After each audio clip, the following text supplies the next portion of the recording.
அண்ணா பல்கலைக்கழகத்தில் மாணவி பாலியல் வன்கொடுமை செய்யப்பட்ட வழக்கில் சிறப்பு புலனாய்வு குழு விசாரணையானது நடைபெற்று வருகிறது.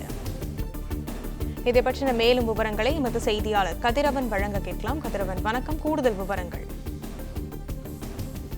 கிண்டியில இருக்கக்கூடிய அண்ணா பல்கலைக்கழகத்துல மாணவி பாலியல் வன்கொடுமை செய்யப்பட்ட வழக்குல சிறப்பு குழு விசாரணையை தொடக்கி இருக்கிறது. வழக்கு தொடர்பான ஆவணங்களை சென்னை காவல்துறை அந்த சிறப்பு குழுவிடம் ஒப்படைக்கப்பட்டிருக்கிறது. குறிப்பா கோட்டூர்புரம் அனைத்து மகளிர் காவல் நிலையத்துல பதியப்பட்ட பாலியல் பலாத்கார வழக்கு ஆவணங்கள் மற்றும் முதல் தகவல் அறிக்கை வெளியானது தொடர்பான சைபர் கிரைம் காவல்துறையினர் வழக்கு பதிவு செய்த அந்த முதல் தகவல் அறிக்கை போன்ற ஆவணங்கள் என 2 வழக்கு ஆவணங்களும் இந்த சிறப்பு குழுவிடம் ஒப்படைக்கப்பட்டிருக்கிறது.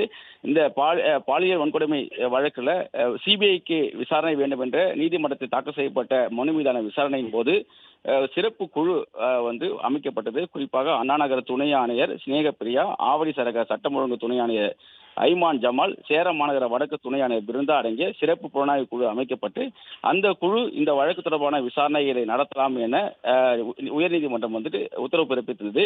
அதன் அடிப்படையில் தற்போது இந்த விசாரணை சிறப்பு புலனாய்வு குழு விசாரணையை தொடங்கி இருக்கிறது. மாணவியின் அடையாளங்களை வெளியாக காரணமாக இருந்த முதல் தகவல் அறிக்கை எங்கிருந்து வெளியானது என்ற விசாரணை துவக்கப்பட்டிருப்பதாகவும் ஏற்கனவே 14 நபர்கள் அந்த முதல் தகவல் அறிக்கையை பார்த்ததாகவும் அவர்கள் மீது வழக்கு பதிவு செய்யப்பட்டிருப்பதாக சென்னை காவல்துறை சார்பாக ஆஜரான வழக்கறிஞர்கள் உயர்நீதிமன்றத்தில் தகவல் தெரிவித்தார்கள். அந்த 14 நபர்கள் யார் யார் என கண்டறிந்து அவர்களுக்கு சம்மன் கொடுத்து அவர்களுக்கு விசாரணை நடத்தவும் திட்டமிட்டிருக்கிறார்கள். அதே போல இந்த மாணவி பாலியல் பலாத்காரம் வழக்கு தொடர்பாக இந்த சிறப்பு புலனாய்வு குழு அதிகாரிகள் அந்த பாதிக்கப்பட்ட மாணவியிடமும் அதே போல அந்த சம்பவம் நடைபெற்ற இடங்கள் போன்ற இடங்களுக்கெல்லாம் நேரடியாக சென்று விசாரணை நடத்தவும் திட்டமிட்டிருக்கிறார்கள். முதல் தகவல் அறிக்கையில விசாரணை அதிகாரியிடமும் பதிவு செய்த முதல் தகவல் அறிக்கையை பதிவு செய்த அந்த விசாரணை அதிகாரியிடமும் விசாரணை செய்ய இந்த சிறப்பு புலனாய்வு குழு அதிகாரிகள் திட்டமிட்டிருக்கிறார்கள். எந்த நேரத்தில் இந்த முதல் தகவல் அறிக்கை அந்த SST என்று சொல்லக்கூடிய அந்த இணையதளத்தில் பதிவேற்றம் செய்யப்பட்டது, எவ்வாறு இந்த எஃப்ஐஆர் பதிவிறக்கம் செய்யப்பட்டது போன்ற விவரங்களை சேகரிக்கும் பணியில் ஈடுபட்டிருப்பதாகவும் இது தொடர்புடைய அனைவரிடம் சம்மன் கொடுத்து விசாரணையை நடத்தவும் திட்டமிட்டிருப்பதாகவும் கூறப்படுகிறது. தொடர்ந்து பல்வேறு கோணங்களில் இந்த விசாரணைகளில் இந்த சிறப்பு புலனாய்வு குழு விசாரணை செய்ய திட்டமிட்டிருப்பதாகவும் குற்றவாளியிடமும் அதாவது கைது செய்யப்படக்கூடிய ஞானசேகரனின் குற்றவாளியிடமும் விசாரணை நடத்தவும் திட்டமிட்டிருக்கிறார்கள். அதே போல செல்போன்களை ஏற்கனவே ரிகவரி எடுத்து பல்வேறு வீடியோக்கள் அதில் இருந்ததாக சென்னை காவல்துறை சார்பாக தெரிவிக்கப்பட்டிருக்கக்கூடிய நிலையில அந்த செல்போனில் இருக்கக்கூடிய ஆதாரங்களும் வைத்தும் அந்த குற்றவாளியிடம் விசாரணை நடத்தவும் சிறப்பு புலனாய்வு குழு திட்டமிட்டிருப்பதாகவும் கூறப்படுகிறது. இன்றைய சிறப்பு புலனாய்வு குழு தனது விசாரணையை தொடங்கி இருக்கிறது.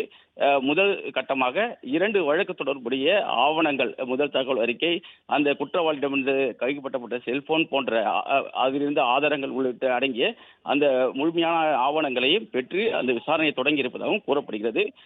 3 துணை ஆணையர்கள் உட்பட அந்த குழுவினர் இந்த விசாரணை தொடங்கி இருப்பதாகவும் காவல்துறை சார்பாக தெரிவிக்கப்பட்டிருக்கிறது.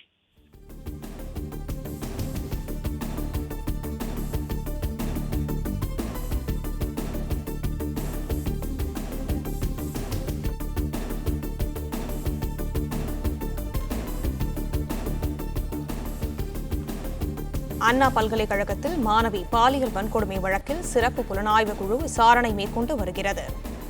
மாணவி பாலியல் வன்கொடுமை வழக்கு தொடர்பான ஆவணங்கள் SIT குழுவிடம் ஒப்படைக்கப்பட்டிருப்பதாகவும் தகவல் வெளியாகியுள்ளன.